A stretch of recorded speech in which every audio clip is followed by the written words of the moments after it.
Oui, shalom, Père Didier. Moi, c'est le pasteur Sylvain Grasse Mbouyamba depuis Lubumbashi. Et nous voici encore une fois de plus dans un moment de réconfort matinal. Et nous disons grâce à l'Éternel qui a voulu à ce qu'on se réunisse et qu'on se voit et qu'on s'écoute à cet instant, puisque ça fait un bail, ça fait un temps que nous n'avions pas eu le temps de euh, passer, vous communiquer ainsi dit l'Éternel, vous communiquer la pensée de Dieu. Aujourd'hui, dans ces branches matinales, le Saint-Esprit nous est envoyé de vous apporter un thème qui est intitulé Mystère de l'amour. Oui, Mystère de l'amour, c'est un grand thème, mais nous allons la synthétiser dans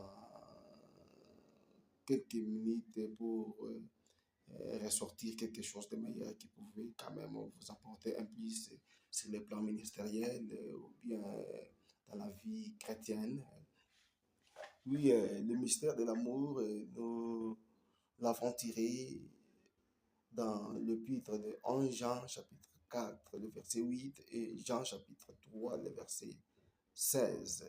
Oui, commençons par la définition de l'amour. Oui, l'amour est défini étant comme une disposition favorable de l'affectivité et de la volonté à l'égard de ce qui est senti ou reconnu comme bon, comme objet de désir et comme susceptible de satisfaire un besoin effectif.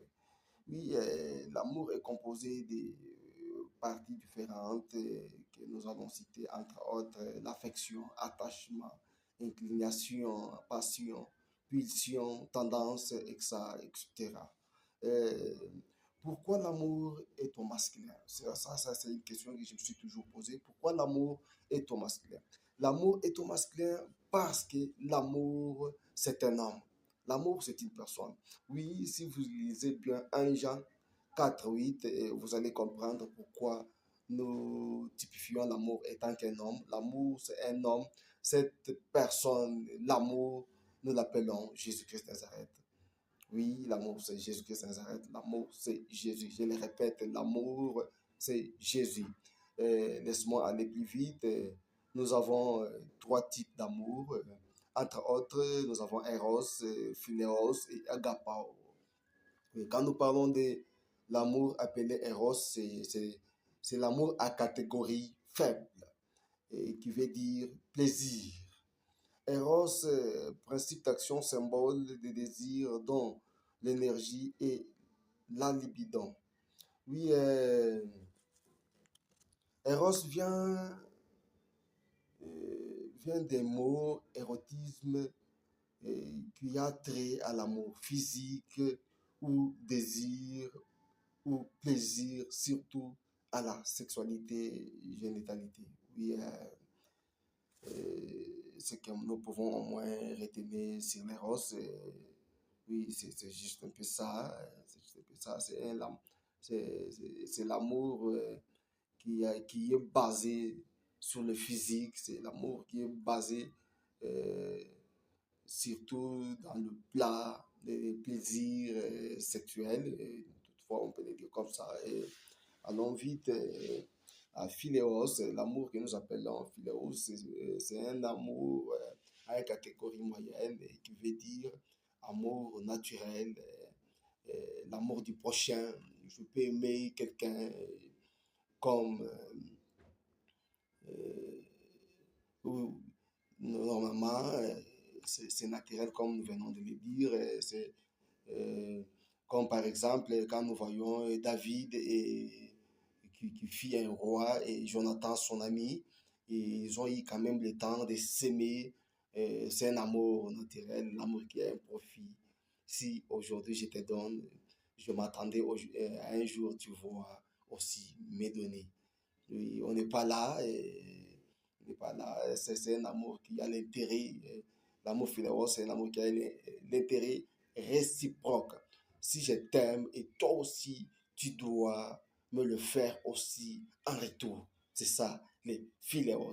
Nous passons directement pour aller à la troisième type d'amour. Là, nous parlons de agapao.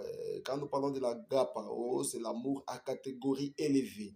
Pourquoi nous disons que l'amour agapao a une catégorie élevée? Qui veut seulement dire c'est l'amour de Dieu.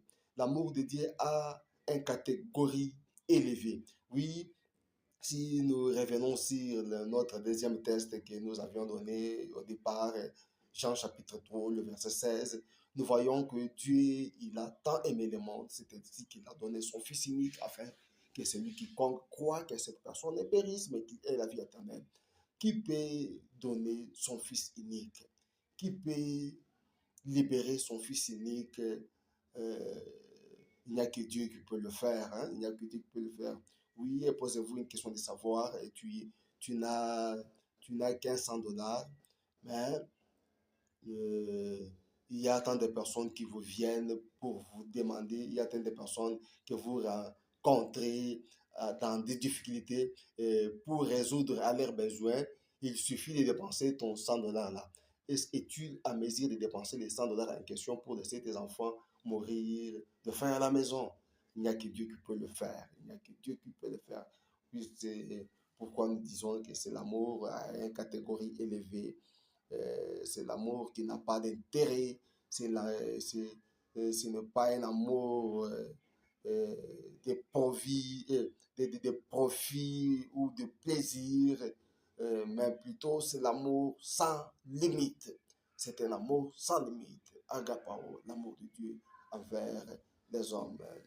Nous allons au moins vous donner quelques versets pour vous ceux-là qui ont en train de nous écouter, vous pouvez lire Romains 5, 5, barre 18, Ephésiens 4, 10, 1 Jean 3, 1, 1 Jean 4, 8, barre 16, y compris Sophonie 3, 17.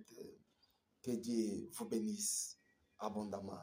Moi, c'est le pasteur Sylvain Krasmouyamba depuis le Bombashi. Je vous aime bien. Soyez branchés et connectés pour la suite des programmes. À tout à l'heure. Merci.